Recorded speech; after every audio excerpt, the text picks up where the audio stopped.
ကျွန်တော်မျိုးလေး YouTube channel ကနေအားလုံးပဲမင်္ဂလာပါကျွန်တော်မျိုးလေး YouTube channel ကို like and subscribe လုပ်ပေးသွားပါဦးမထမနဲ့ကံမဲ့ပြင်သစ်နဲ့စပရင်ပွဲရှိတယ်ပေါ့နော်အကောင်ကျွန်တော်ခမန်းသုံးသက်ပေးသွားမယ်နော်ညီကိုတို့အဆင်ပြေဆော့စကားလို့ရတယ်အဆင်ပြေမစကားနဲ့ပေါ့နော်အဲ့တော့ကျွန်တော်ဒီစပရင်နဲ့ပြင်သစ်ကိုကျေးဖွင့်မှုရအားကျေးကိုကြည့်မယ်ဆိုလို့ရှိရင်ပြင်သစ်က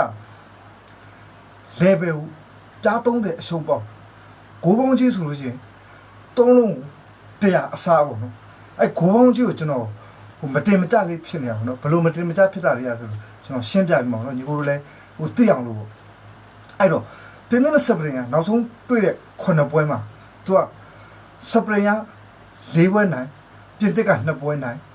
တရက်တစ်ပွဲအဲ့မှာနှစ်သိန်းပေါင်းဂိုးတွေအပြတ်သက်သွင်းတာဆိုတာမသွင်းတာဟုတ်ဂိုးပေါ်လာမရောလေအဲ့5-4တပွဲပဲဂိုးပေါ်တာပေါ့နော်ကျန်တဲ့ပွဲက 1-0 0-2 ပြီးလို့ရှိရင် 2-1 1-2 အဲ့တော့အဲ့လိုရလက်တွေပဲသူဖြစ်ထားတာပေါ့နော်ဒီပြင်သစ်ကလည်းဂိုးတာသွင်းတာစပရင်ကလည်းဂိုးလည်းသွင်းအဲ့တော့ဘာဖြစ်လို့ဂိုးပေါင်း3လုံးတရားအစားဖြစ်နေရတာပေါ့နော်သူကတော့အဲ့ဒါကျွန်တော်အစိတ်အထင်တော့သူ3လုံးသွင်းတရားအပြည့်ရပြီဗျာဒီနှစ်သိန်းပေါင်းမိနစ်60အတွင်းမှာ3လုံးမသွင်းရဘာအကြောင်းမှတော့မရှိဘူးလို့ထင်ကြပါမယ်လူတော်တော်များများထင်ပါပဲလေကျွန်တော်လည်းအဲ့လိုပဲတွေးမိတာဒါပေမဲ့အဲ့လိုမဟုတ်ဘူးဗျာ3လုံးတရားအစားပေးရတာဒီ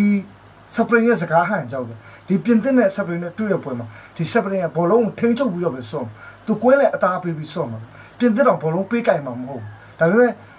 ဘလို့ပဲဆော့ပါပြင်သစ်ကသူတိုက်မှာဒီဒန်ဘီလီတို့အမ်ပါဘေတို့တိုးဝါရုံးဝါနဲ့ဆိုရင်တော့ဒီကွင်းလေကဒီကွင်းလေစုဖွဲ့မှု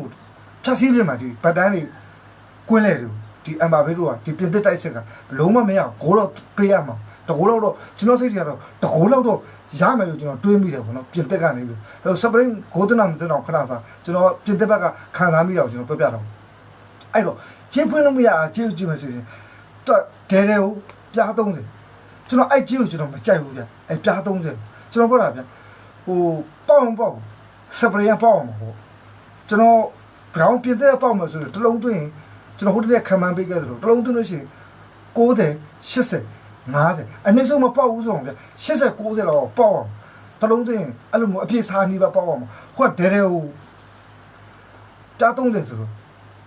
တမျိုးတစ်ပုံဖြစ်ဒါပြင်တဲ့စပရင်ကောင်းလို့အဲ့လိုပဲခြေဖောက်တာအမှန်တော့အားလုံးစပရင်ကိုနေအောင်လို့ဆွဲခေါ်ထားတဲ့ပုံစံမျိုးပေါ့နော်သူခြေဖွင့်လို့မရအောင်ကျွန်တော်တုံးသက်ကြည့်တာကိုပြောတာနော်ဒီစပရင်ကနေအောင်လို့အကုန်လုံးဆွဲခေါ်ထားတဲ့သဘောမျိုးမှရှိတယ်အဲ့တော့ကျွန်တော်ကဟိုဘလို့ပဲဖြစ်ဘလို့ပဲသူနေစေခြင်းကျွန်တော်တို့ဒီပေါက်ကြီးကိုအခြေခံပြီးတော့တုံးသက်ပေးရတာဖြစ်ပြီးအတွက်ကို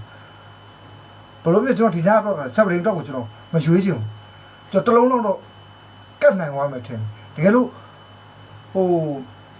မိနစ်60ဖြစ်တော့မှာပဲ1-1 0-0ဖြစ်သွားတော့မှာပဲကျွန်တော်တို့ကပြား30ပဲရှုံးတော့ဘာမှမဖြစ်တော့ဘူးဘာမှပြဿနာပြန်ရမှာပဲဒီအဲ့တော့ပြဿနာမရှိဘူးအဲ့တော့ကျွန်တော်တို့ဒီစပရင်နဲ့ပြင်သစ်ပွဲကိုကျွန်တော်ပြင်သစ် body ပြင်သစ်ကိုအောက်ကိုကျွန်တော်ရွေးပေးလိုက်တော့နော်ညီကိုတို့ဟိုအဆင်ပြေဆော့စကားနိုင်တယ်ပေါ့နော်ကျွန်တော် channel ကိုလည်း like and subscribe လုပ်ပေးသွားပါဦးမနေ့ကကြပါပဲအင်္ဂလန်ပွဲကိုကျွန်တော်ခမန်းသုံးသက်ပေးလိုက်တော့မယ်နော်အားလုံးကျေးဇူးတင်ပါတယ်